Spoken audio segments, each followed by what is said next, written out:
Central Minnesota Sports Hub. It's the Morning Sports Desk, presented by Wadena's Pizza Ranch and FunZone Arcade. Available on Apple Podcasts, Spotify, or wherever you get your podcasts, and streaming on YouTube. Welcome into another episode of the Morning Sports Desk, powered by Pizza Ranch in FunZone Arcade in Wadena. I'm CJ Baumgartner. No Corey Tackman today, no Zeke today, just me riding solo as we got a little quick Wednesday edition of the Morning Sports Desk, but we still got a lot to talk about. First off, do want to mention the game we had yesterday on our airwaves in baseball, non-conference, non-section, between Staples, Motley, and Ashby. Corey Tackman was on the call over at Jerry Reaver Field in Staples yesterday. It was a nice warm one, let's say. I'm not sure if he got to broadcast in the concession stand or not, or if he had to sit and bake in the sun like the rest of the fans watching the game, but either way, it ended up being a good day for Staples Motley. They got the victory. They improved to 10-6 on the year. They beat Ashby 10-0, and now all of a sudden, don't look now, but the Cardinals have won 7 games in a row, and now they have a doubleheader against Holly on Thursday, and then next week they are against Pillager and Pierce. Again, all at Jerry Reaver Field, a good string of home games here for the Staples Motley baseball program to try and close out the regular season. All right, looking a little bit at some other local news that we need to get to. I mean, just how about this? Perham Public Schools put this message out there, and if you haven't seen it yet, go to Sports Cow on Facebook.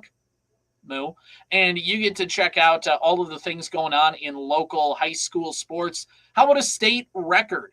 A Yellowjackets senior, Morgan Smith, tied the state softball record for RBIs in a single game with 7 RBIs in a Monday night victory over Fergus Falls. Congratulations to Morgan Smith. 7 RBIs in a single game. That's like the amount of RBIs in my entire high school career. It's pretty amazing how you can do that in one game. And obviously it's a testament to the hitters in front of her getting on base and doing the things they need to do. But still, you got to hit them home somehow. And to get 7 RBIs in a game is still pretty darn cool. Morgan Smith, 7 RBIs in a single game, tying a state record on Monday night. That's pretty darn cool. Congratulations to her.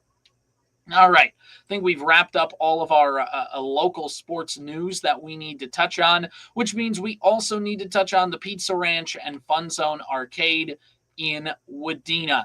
It's big. They are giving away 50,000 FunZone tickets to one lucky FunZone Rewards member in their big ticket giveaway. Well, it's pretty easy to enter. If you have a FunZone Rewards account with a registered card, you're already entered. You're done. And if you don't have one, you got to just go and set one up. You can go to the Pizza Ranch and FunZone Arcade and do it, or you can do it right from your phone. If you're watching on YouTube, you can see that there is a QR code in the bottom of the screen. You just scan that QR code and boom, you have a chance to sign up for FunZone Rewards, and then you are instantly entered in to win. You need to do it by May 31st to get your automatic entry. And then don't forget to add your FunZone card to your new account as well. 50,000 FunZone tickets. Those can go towards candy. They can go towards toys. They can go towards just cool electronics. They could also go towards getting a mystery box autographed jersey of any of the major 4 pro sports leagues in the United States. Pretty darn cool. We gave away a Wade Boggs jersey, autographed, thanks to the Pizza Ranch and FunZone Arcade in Wadena. Those guys are awesome. They got great prizes at the FunZone Arcade. And once you're done playing games at the FunZone Arcade and you've worked up a big old appetite, well, the Pizza Ranch has just a legendary buffet set to take you through with the salad bar, with the pizzas, with the chicken, mashed potatoes, mac and cheese, anything you're hungry for, they got it. And that's why we love the Pizza Ranch and FunZone Arcade in Wadena, proud sponsors, we hope, of the Morning Sports Desk. Okay, well, it is Minnesota sports time here, our state sports, looking at that. It is a big day for the Minnesota sports landscape in general. The Minnesota Twins are playing a doubleheader today. They got rained out in their game yesterday. They still have a chance to keep that winning streak alive. Currently, it sits at 8 games. They have a chance to get it to 9 if they can get a victory here today in game one of the doubleheader, which if you're listening to this, it's probably already started, considering that game one was supposed to have a pretty easy start time anyway. So, but the whole point is that the Twins have a chance to do that, and the Minnesota Timberwolves have a chance to advance to the Western Conference Finals for the third time in franchise history, and reach the Western Conference Finals for the first time ever in franchise history in back-to-back seasons. Say it with me, Anthony Edwards. Wolves back. We the ones, Jack. I don't know what to tell you. Steph Curry has been ruled out for Game 5. Game 6 is the best-case scenario return, and it's why it's imperative that the Minnesota Timberwolves win this game. Now, obviously, just win the game, win the series, be done. That's motivation enough to win, right? Like, every playoff game is a must-win. Every play, whatever. Like, I'm not here to sit and I'm not trying to, I don't need to patronize you that the Wolves should win tonight. We all know the Wolves should win tonight. We all know it would be better if the Wolves win. But let me tell you why. Because Steph Curry could potentially come back in Game 6. You go back to Golden State. He could play really well. Maybe he doesn't. Maybe just his mere presence allows the Warriors to nudge out a win. And then you somehow get to Game 7, and anything can happen in a Game 7. So it's imperative that the Minnesota Timberwolves just take care of business tonight and win. Now, the Wolves have done that. The Wolves have taken care of business. Since losing Game 1, they won 3 games in a row and handed the Golden State Warriors their first 3-game playoff losing streak since the Obama administration. So it is important that the Wolves stay on task. They've done a good job of this in the playoffs. I know they lost Game 1, and I know they lost a game in the Lakers series. But overall, they have taken care of business. They have done things, even though it hasn't been the prettiest. They still find a way to win. I know everybody is going to think that the game was closer than it was because the Warriors bench was try-harding at the end of the fourth quarter. Still, the Wolves won Game 4 pretty handily. They won Game 3 not as handily, but still, the fact of, as we talked about in yesterday's show, so I don't feel like I need to repeat it a ton, but it's just the fact that the Warriors were throwing the Wolves haymakers, and they were giving them everything they could, and the Wolves weren't even having that great of a night, and they still found a way to win. And that's how you just know the Wolves are they're a far better team without Steph Curry on the floor. Even with Steph Curry on the floor, and you'll see a lot of Warriors fans crying and moaning about this, even with Steph Curry on the floor, the Wolves are still the favorites to win the series. And by the way, they probably win it in 6 games? 7 games? Like, I don't know. There's a lot of Warrior fans that all of a sudden want to have revisionist history as if everybody wasn't already picking the Wolves to beat the Warriors anyways, considering how they cleaned up LA and how Golden State had to go to a Game 7 with Houston when they were up 3-1 in the series. Like, it was the Wolves series to lose. And so I'll give you, here's my reasons why the Wolves need to win Game 5 tonight. Why it's extra imperative other than just win the game so you can win the series. 1, Steph Curry could come back in Game 6. So win the series and don't even have to worry about Steph Curry on the floor. 2, if Steph Curry goes on the floor in Game 6, you potentially have to get to a Game 7. Anything can happen. 2 is the fact that the Wolves last year went to a Game 7 against Denver. And it was, they got up 2-0 in the series. They got down 3-2. Then they won the last 2, and it was great. And I will not trade those moments for anything. They were awesome. But let's not pretend that it didn't have any effect on the Western Conference Finals in the fact that the Wolves had to be in a dogfight, then immediately turn around and go play the Mavs, who took care of the Thunder in 6, I believe, in their series before. And it obviously wasn't as scratch claw as it was between the Nuggets and the Wolves. The Wolves took care of the Lakers. They sat and rested. The Warriors had to play the Rockets in 7 games. They were not rested. And I'm not saying that that's what led to Steph's injury, but it definitely didn't help. And if you're the Wolves, just rest up, get guys healthy, get ready for the Western Conference Finals, because as we saw, the Thunder came away with the win against the Nuggets, and it goes back to Denver. So, the Nuggets could very easily force a Game 7. Let those 2 teams dogfight each other, and you rest, and then you're done. And again, it's not that you're going to win the Western Conference Finals, but it's the fact of just set yourself up for success and just do the dang thing. And 3, you're at Target Center, so actually win a game in front of your home fans. 3-pronged. Win it today. Win it today. Be done. I think the Wolves do that. Prepare to see a fight today. I know we said that every game, but Draymond Green literally threw Dante DiVincenzo down by his neck, and the ref stood there, watched it, and didn't blow his whistle. Expect tonight, because it's played at like 9 o'clock, the fact that it is going to be chippy, because you are going to have Jimmy Butler's mentally checked out, because that dude's 35. That dude's a shell of himself. That dude is a quitter, because he's quit on a million teams. Here's the other thing, though.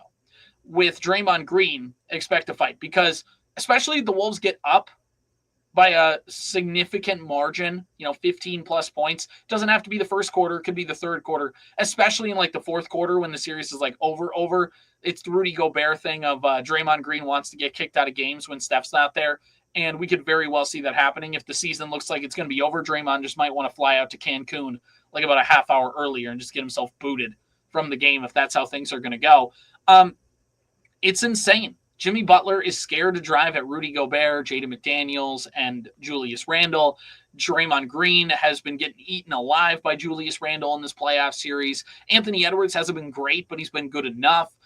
You've gotten enough from Naz Reid. You've gotten, from a combination of DiVincenzo and Nah, it's been okay. Just go win this series. Get back to the Western Conference Finals. And as we talked about on yesterday's show, it doesn't care how it is. I don't care who, everybody's going to go, it wasn't really real because the Warriors had somebody get hurt. I don't care. Here's the thing about playoffs. Nobody actually cares.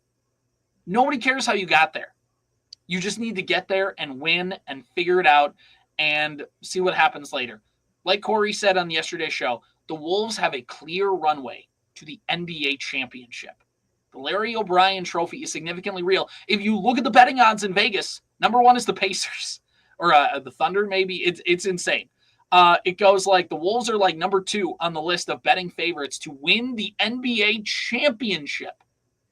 Enjoy the ride. It's really fun, and we'll see what happens.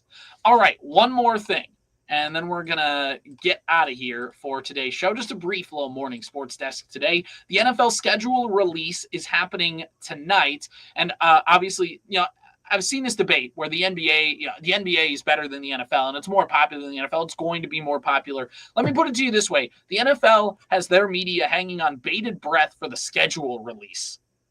And it gets leaked, and it gets storylines, and it gets this and that and this and that. Yeah, the NFL still has dominance. Unlike the NBA, where when you watch a playoff game, it has to be at 9 o'clock at night with the lights off in your living room, and you can't get too loud because your wife and 1-year-old son are trying to sleep. And you basically can only communicate through group text and sharing tweets to your college roommates. That's not ideal. You know what an NFL playoff game viewing experience is like? You're with a bunch of buddies eating appetizers in the middle of a weekend. That's fun. So NBA, take notes. Quit doing this. Knock it off. Anyway, the schedule releases today.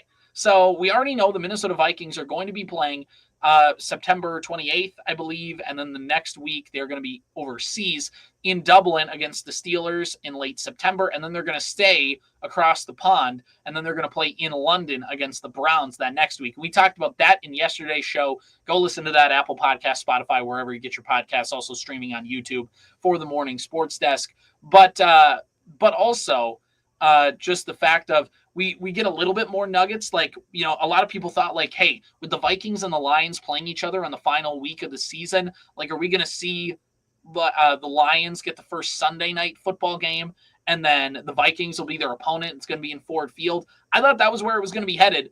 Turns out, according to reports, it looks like it's going to be Green Bay and Detroit that will be facing off week 1 Sunday night football. And here's the thing. The Vikings are going to be doubted because of J.J. McCarthy, and I feel like that's the only thing. If the Vikings re-signed Sam Darnold, not because Sam Darnold's this other world's quarterback, but because people knew what you were getting out of Darnold, and they would have scheduled it for more rematch purposes. This is a different Vikings team. They overhauled the offensive line in free agency. They brought in Isaiah Rodgers. They brought in Eric Wilson. They brought in Jonathan Allen. They brought in Jonathan Hargraves. It's a team that doesn't quite look 100% similar. Now, they still have Justin Jefferson. They still have Harrison Smith. They still have some of these guys that are pretty well known. But it's just more of it's not quite a one-to-one comparison. So with a new quarterback, people aren't going to be ready to shove J.J. McCarthy in the limelight for 2 reasons. One, because he's unproven. He just hasn't played in the NFL. And 2, because he was injured in last year's quarterback. If J.J. McCarthy was drafted this year, there would be hype because, new quarterback, here we go. But J.J. McCarthy was drafted last year, and the hype of new quarterback has gone away. And now with injury, there's a lot of people that just, I don't think, whether it's Vegas, whether it's NFL insiders, whether it's the schedule makers and the schedule timers, the NFL, the networks that have NFL games on them, are they clamoring for J.J. McCarthy? Not yet, because he's unproven and nobody really knows anything.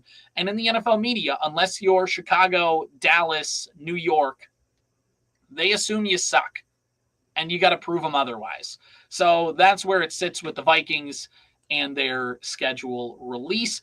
We'll see what happens. We know where they're going for 2 games. Those are 2 road games. The Vikings get 8 home games, 9 away games, although 2 of them, again, are in London, so they get 2 of them are in the United Kingdom. Geography doesn't matter. I'm an American. They're over there across the Atlantic Ocean for 2 of those. So the Vikings have 7 road games, 8 home games, 2 neutral sites in international play. And we'll find out the schedule release tomorrow or tonight. And then sometime this week or in the coming days, Corey Tackman and myself will go through the Vikings schedule and predict their win-loss record like we did a year ago. I predicted the Vikings going 9-7. I was wrong for a good reason. And it was funny because we had, I can't remember if it was Corey or Zeke, had them winning like 4 games. So, hey, you never know, but it's fun to guess, right? Otherwise, what's the point of following sports? All right, that's going to do it for me. I'm CJ Baumgartner. This is the Morning Sports Desk, powered by Pizza Ranch and FunZone Arcade in Wadena. See you tomorrow. Powered by Wadena's Pizza Ranch and FunZone Arcade. Follow the Morning Sports Desk on Apple Podcasts, Spotify, or wherever you get your podcasts. And watch every show on YouTube.